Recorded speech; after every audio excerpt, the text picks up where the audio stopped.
How's it going, everybody? Mike here from Kapowcast, back with another Marvel Legends figure review. Today we are taking a look at Mister Sinister.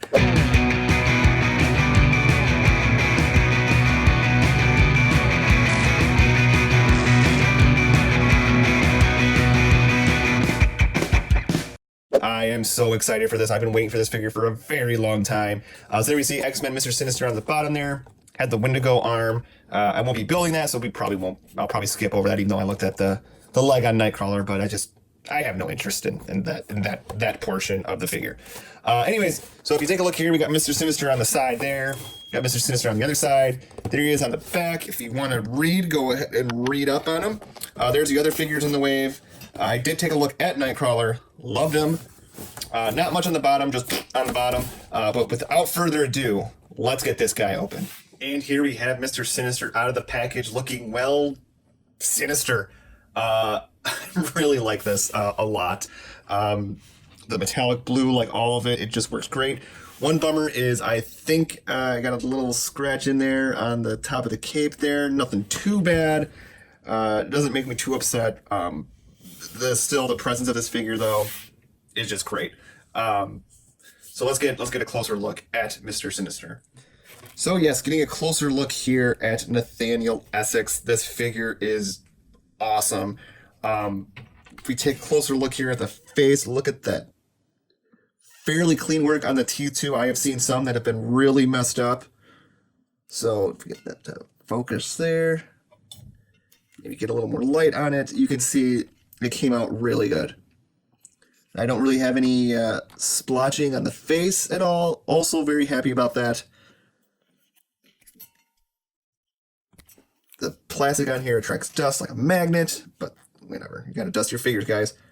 But we got those shoulder pads here, like this kind of matted blue for the shoulder pads, the cape, the boots, the gloves. And it really complements this metallic blue. I love this so much. You may hear me say it multiple times in this review, but it's so good. And, some people might be bothered because you can see there's some marbling in the plastic. But I think it actually makes the figure work even more. It just looks so good. The lines sculpted in look very nice. I'm not even mad that they didn't paint them. It works for itself. It's simple and it all just works very well. There we have his boots on boots. Yes, because for whatever reason, Sinister wears boots on boots. I don't know. But that looks very nice. The belt here is a separate rubber piece. So you could adjust that if you want. I don't really see why you'd want to. It's actually perfect where it's at. The cape, let's get to the cape. Looks very awesome. I love this. I love this. I kept thinking to myself before they announced this figure, like, they need to do a Mister Sinister.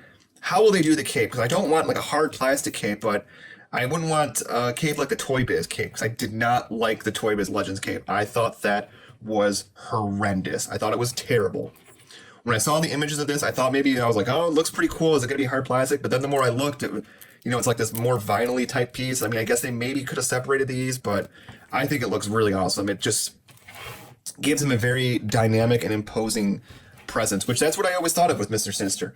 I always felt Mister Sinister had a very imposing presence. If you look at some of the images in the comic books, he is very grand, very eye-catching. And if you look back to the old Toy Biz figure, that's something that figure never did. And I don't understand how, people can hold that figure with such high regard. I know it's personal preference, but in my personal opinion, that figure never had the presence or the imposingness that Mister Sinister always presented in the comic books. He always looked very thin. The cape was super lame. I thought that cape was horrible. I never even picked that one up. But I was never a big fan of that version of the figure, or the character in the figure form. This, though, it pleases me very much. It just looks so good. Love it. Let's take a look at his articulation. So articulation for Mister Sinister is what you'd come to expect from a Marvel Legend. His head's on a ball hinge joint, so it can go side to side. It can go up about that far before hitting the collar, and it can go down about that much. That's pretty good. You may want to watch, though, like as far as, doing it side to side, you might get some rub here. I don't know if that's going to rub off in time. His arms can go up that far. This is very soft plastic. It can go up that far. It can go back that far. You're not going to do, I guess if you kind of go out, you can do the full, 360, but He has a swivel here at the bicep. He has double jointed elbows. He also has a swivel here at the wrist along with a hinge. His legs can go out really, really far, actually. And you may have heard my patch review. You do the Glen Webb. That's as far as he can stand with his feet still touching the ground. So I would think that's a little excessive for Mister Sinister, but whatever. His legs can go up that far. They can go back about that far. He does have a swivel here at the boot, so hides that very well. He has double jointed knees, a little stiff. He also has a hinge here at the foot, so it goes down, it goes up. And he has a rocker, so you can go side to side. But his articulation is very good, oh, and he also has an ab crunch too. Almost forgot that ab crunch and that waist swivel.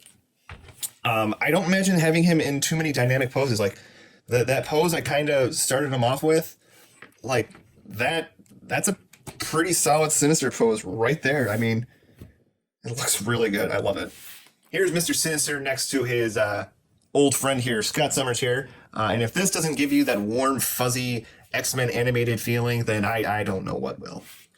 And here's Mister Sinister next to Gambit, who he also has some history with. And if you didn't know, Mister Sinister was actually rumored to be the villain in the Gambit movie. That never happened, so there you go. And if you're looking to do a recreation of the Beyond Good and Evil episodes from X-Men, boy, do I got news for you. These guys look great together. I'm so happy to be filling out our villains. We have so many of the X-Men, so getting the villains is just another added bonus and just another extra kick to that nostalgia feel. Here he is next to the only other figure I have reviewed from this wave, which is Nightcrawler. And for you Deadpool video game fans, here we have Deadpool next to the Mister Sinister figure.